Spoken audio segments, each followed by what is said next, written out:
can! It's over! He's done it again! Unbelievable! Oh, straight into the roof of the net. Nice one. Straight down the middle. So a good performance from both teams. Hello and welcome to yet another edition of Firstpost with me, Rupha Ramani. It's been quite an eventful day, so let's get started.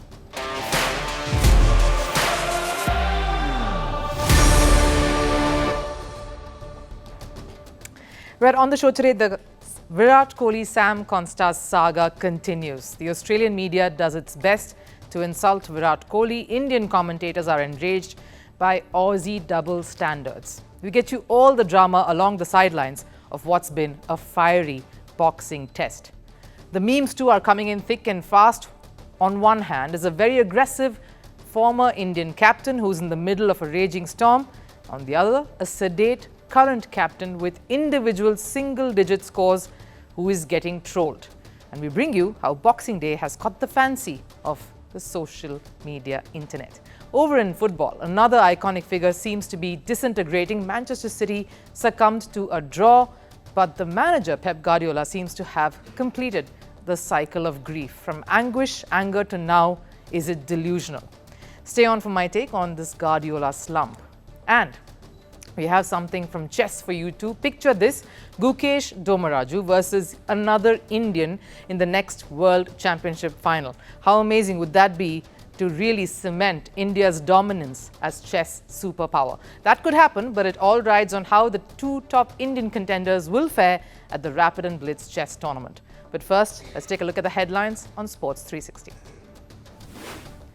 Starting with women's cricket, India beat West Indies by 5 wickets in the final ODI of the 3-match series. India's Deepti Sharma put an all-round performance to whitewash West Indies.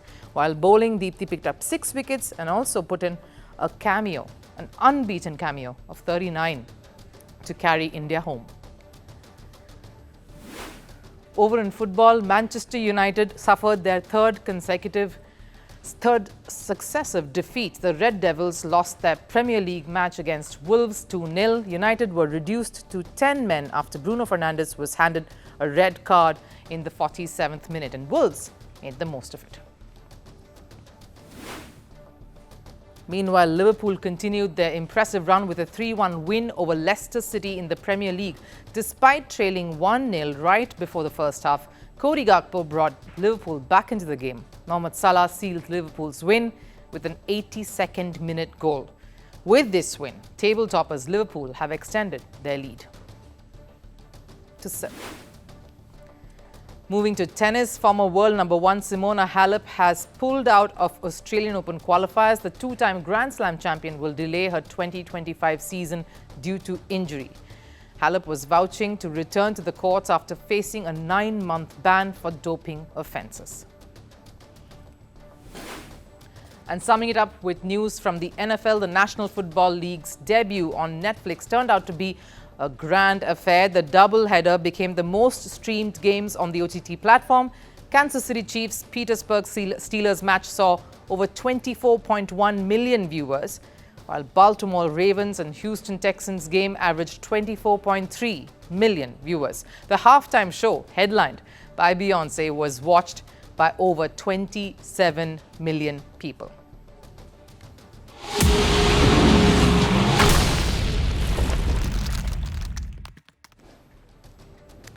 Virat Kohli is dominating the headlines in the Australian media, that is. That shoulder bump and that fiery exchange between Sam Konstas and Virat Kohli has taken centre stage at the boxing test. Kohli was splashed all across Aussie newspapers and digital newsprints like this. When the Indian team arrived in Australia, the superstars were there for the biggest challenge. The entire country was applauding the touchdown of the Eagle. They called it the return of the King. From that image, this intimidating picture, to the next one, Aussie media has successfully brought down King Kohli himself. If the fine was not enough, he was given 20% of his match fee, Virat Kohli, after that, the most for this level of offence. The Aussie media has gone after Virat Kohli for that Konstas altercation. They used every possible word, picture and gimmick to condemn Kohli, summing up what has been a systemic takedown of the biggest Indian cricketer. No, the biggest cricketer the world over.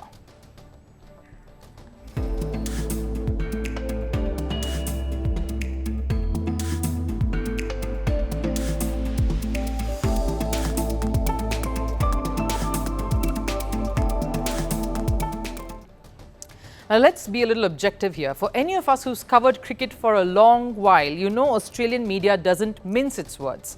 They are brutal and harsh irrespective of the cricketer, the country, the stature, the act. A lot of the Aussie media abused the Australian team for that humiliating loss at Perth in that first test against India. They shunned Steve Smith and David Warner, legends of Aussie cricket, back when the sandpaper gate broke. Meanwhile, what are some of the things Indian media agencies are saying? Such coverage by Australia is ironical, they say, considering the biggest sledging and acts of disdain on a cricket field has been enacted and passed on by Australians. Has been endorsed by Australians. Glenn McGrath spit near a West Indian batter. Michael Slater abused Rahul Dravid. Ricky Ponting sledged a very young Harbhajan Singh. Now, as much as you're all aware and don't particularly like the sight of an aggressive, entitled Aussie cricketer, the point is not about sledging at all. Of course, the other point is two wrongs do not make a right, but it was never about the sledging, because here's the thing, no one gets brownie points for being a saint. The more important point was who was Kohli choosing to pick on. Yesterday I said in no universe was a Kohli versus Konstas matchup fair or even valid. Please continue the banter, but Kohli needs to pick someone his own size, meaning someone his own age, his own stature. That an elephant challenging an ant is no sledging, that's just plain bullying. But let's look at this from Kohli's point of view. For him, here's a batter who's taken the attack to his own bowlers, who's threatening to derail India on day one of the boxing test. To Kohli, age, stature, opposition at that point was irrelevant. Here was an opponent who was playing some fearless cricket, an international cricketer at that point, and all Kohli wanted to do was to intimidate him. Having said that, there is still no place for physical contact in this sport.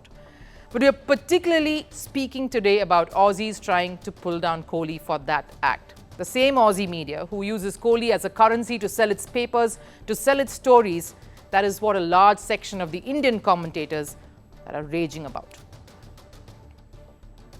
First thing, Australian media is crossing limits of double standards. First, they make you the king, and then they show aggression by calling you a joker, which is not acceptable to any of us ex-cricketers, especially Indians, because this has been happening for ages now. I've been to Australia many times. It's like the whole country comes behind the team, not just the crowds, but the media as well. I'm not surprised because I see that sense of desperation. If Australia had already been 3-0 or 2-0 up, the headlines might have been different. The Australian media acts like their 12th or 13th player, targeting anyone they perceive as a threat to their team. They are asking that Kohli should be hanged for a minor offence, and he's got away because he is Kohli, but that's not it. Now, I understand there's a lot of baggage here, but one thing is all these Indian commentators are livid about Australia's double standards. Having a voice is fine, having an opinion is great, but their problem is with making someone a king and then a clown in the very same series. They're questioning Aussies' double standards when it comes to dealing with Virat Kohli in this case. Now, Kohli, as a consequence of it all, came out to bat today to a collective, resounding set of boos from the entire stadium. Now, that sort of environment would have made anyone very tense, turn anyone into a pile of nerves. Just not Kohli. He thrives in all of this, and he actually stitched a very good, solid partnership with the young Yashasvi Jaiswal. It was all going to plan too for the perfect revenge knock till a horrible mix-up in the middle got Jaiswal run out. Again, tough to really say or pin who to blame for this instance, but probably a bit of both at fault here. Either ways, it was lack of proper communication, and Australia were just too happy to pounce on it. Kohli did not last too long either right after that run out. Poking at a delivery outside off, once again, he walked back to the pavilion to an even louder set of boos and almost got into an argument with a fan just as he was entering that corridor to enter the dressing room.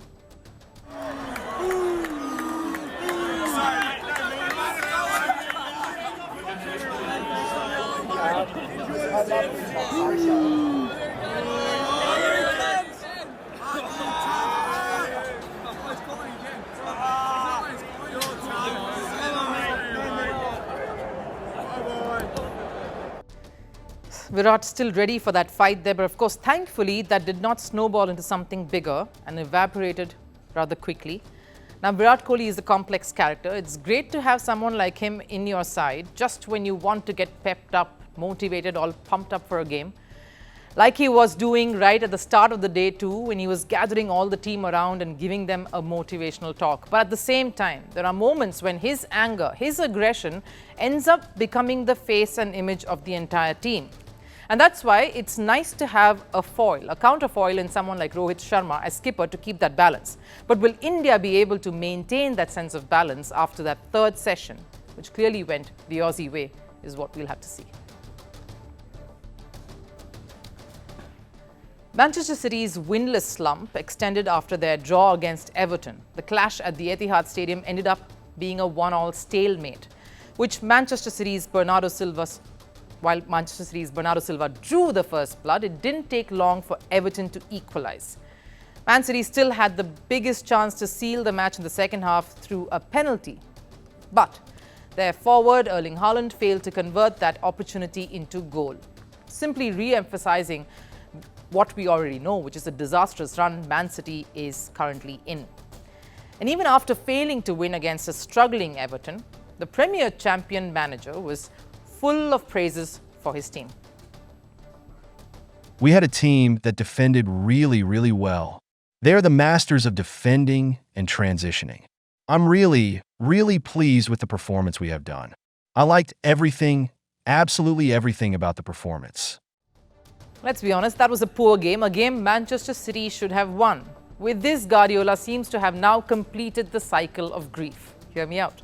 Ever since Guardiola's relationship with winning turned sour 12 matches ago, the Spanish manager has experienced all emotions from denial, anger, frustration, acceptance. But the current state suggests delusion. Over the past 1 month, Guardiola showed plenty of emotions, but thinking his side abruptly played well in a dull, poor draw, now that's new, especially for Guardiola, the same Guardiola who scolds his team even when they win. Sure, they defended well through that match, but this isn't just a mid-table team who plays out for a draw. This is Manchester City, who are known for their attacking play, getting under their opponent's skin and win, a style that Guardiola himself introduced to this club. So for the Spanish manager to be content and happy with this performance shows how far gone City has. The same manager who's now praising his team even after a poor outing started off in utter denial, not even acknowledging City's woes. When fans mocked him for his losses, he defended it by bragging about the number of Premier League titles he'd won.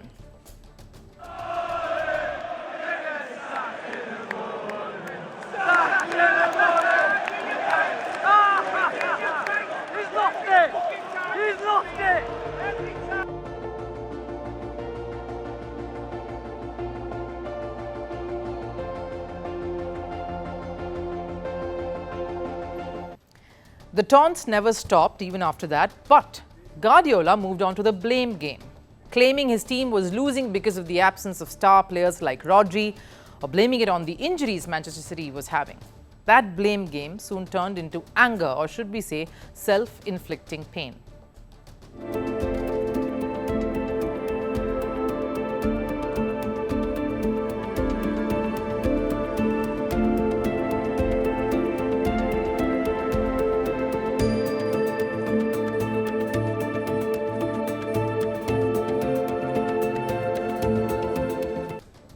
Clear signs that the manager was indeed losing the plot when he said he scratched his face because he wanted to harm himself. Guardiola wasn't able to digest City's fall from the top, and following this phase of anger and frustration, then came the phase of acceptance, when Guardiola finally took ownership of City's woes. I'm the boss, I'm the manager, I have to find a solution and I don't find the solution. I'm the boss, I'm the manager, and I'm not good enough. It's as simple as that. Guardiola even went on to acknowledge that City may not even qualify for the Champions League. I think the only team that have been 11 or 12 years in the Champions League every season has been Man City. Now we are at risk. Of course we are. Definitely we are. And while City continued to stay in their slumber of draws and losses, Guardiola's statement showed that maybe the manager is finally realizing the extent of trouble that City was in. Which was still a good sign because Guardiola has a reputation of bouncing back from these situations, however few he's experienced them in. When his club is in trouble, he's known to have made a comeback by putting his best foot forward. But before that acceptance phase could transform into one of heroic comebacks, Guardiola has now headed into delusional mode. And that isn't good for Manchester City because if a manager, that too of Pep Guardiola's stature, gets happy and content with such performances, it shows that maybe Guardiola has let his guard down. Because going by where Manchester City currently is, they need more than kid gloves to help them come back. They need a manager with a vision at the helm who can change the club's fortunes. But a delusional attitude means the winless streak will slowly turn into losing streaks because there will be no chance as the manager thinks nothing is actually wrong anymore. The biggest example of that has been Manchester United. Following Alex Ferguson's retirement, the Red Devils thought that by drawing matches, they could sooner or later make that comeback, get back to their glory days. It's been over a decade now. The theatre of dreams has now turned into one of nightmares. Is City heading a similar way? India and Gukesh Domraju are still basking in the glory of a historic World Chess Championship win. The youngest world chess champion is taking a much-needed break at the end of an intense year. But the chess world has already started looking for a challenger for Gukesh in the next edition of the championship. And sitting in the front row of that is another Indian, Arjun Erigaisi, world number 4 and India's highest-ranked player. Erigaisi is currently competing at the World Rapid and Blitz tournament. The chess grandmaster has already played his opening move to face Gukesh in the final. Although there is still a lot of time left for that mega showdown, the idea of an All-India final has got chess world buzzing because it isn't just Erigaisi eyeing that spot. How is India planning to continue their domination in the chess world? A report. Gukesh Domraju is taking a much-needed break after becoming the youngest world chess champion. A celebration that began with a bungee jumping adventure has culminated with him meeting superstars like Rajinikanth. But chess is not taking a break. Over at the World Rapid and Blitz tournament in New York, India's highest-ranked chess player Arjun Erigaisi is trying to do his best to qualify for the candidates tournament.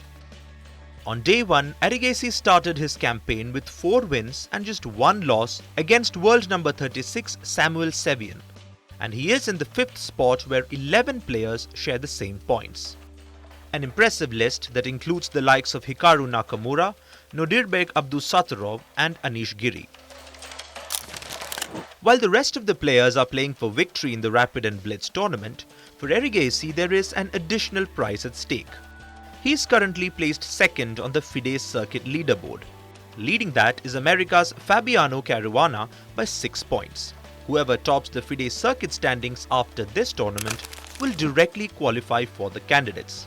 The candidates, as you know, is the competition that decides the challenger for next year's edition of the World Chess Championship. In simpler terms, the player who will compete against Gukesh. Arjun Erigaisi, if he wins this Rapid and Blitz championship, will be the first player to go through to the candidates, because Caruana on the first day of the tournament is trailing Erigaisi by half a point. So Erigaisi needs to make the most of this opportunity, because it's not just Caruana who had an off day in New York. World number 1 Magnus Carlsen too could not find his mojo. He drew 3 games and suffered a loss. Among the Indians present, apart from Erigaisi, 19-year-old Ronak Sadhwani impressed everyone by beating world number 7 Alireza Firuza. He too ended up with 4 points along with Erigaisi.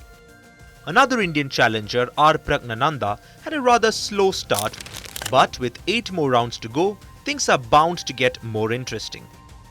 And India seems to be carrying forward the momentum from the highs of 2024. Going by the way India's contenders have kicked off proceedings, don't be surprised at a possibility of 2 Indians fighting for the World Championship. Gukesh too wouldn't mind one of his peers coming through. with more and more talent coming through the ranks, an all-India final at the World Chess Championship next year could be the next big landmark event in the rise of the sport and India's growing dominance.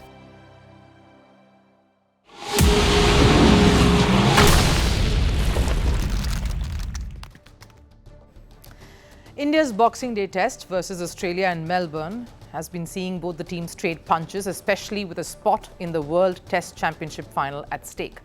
And of course, India needed a dominant performance to start off the match, but the team is consistently facing criticism across various issues, both on and off the field. While the Virat Kohli and Sam Konstas saga refuses to go away, the Indian captain, Rohit Sharma, has been trolled for his performance. But Rohit, of course, isn't the only player getting targeted. Watch some of the cruel memes as the Indian team continues to face heat in the Border Gavaskar Trophy.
Time for last serve. Cristiano Ronaldo's icy river bath has some competition. While Ronaldo dived into the cold waters in Finland, swimmers in Prague plunged into the icy river in a historic tradition. Take a look.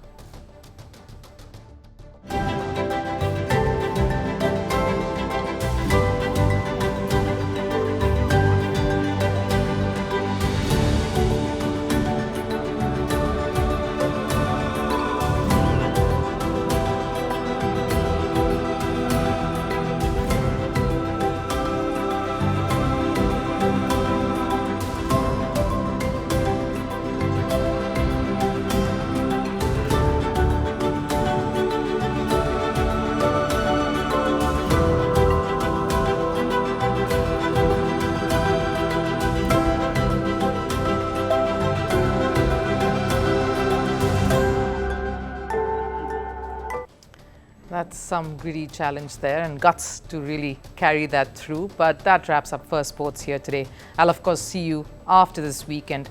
Enjoy the next 2 days. Take care.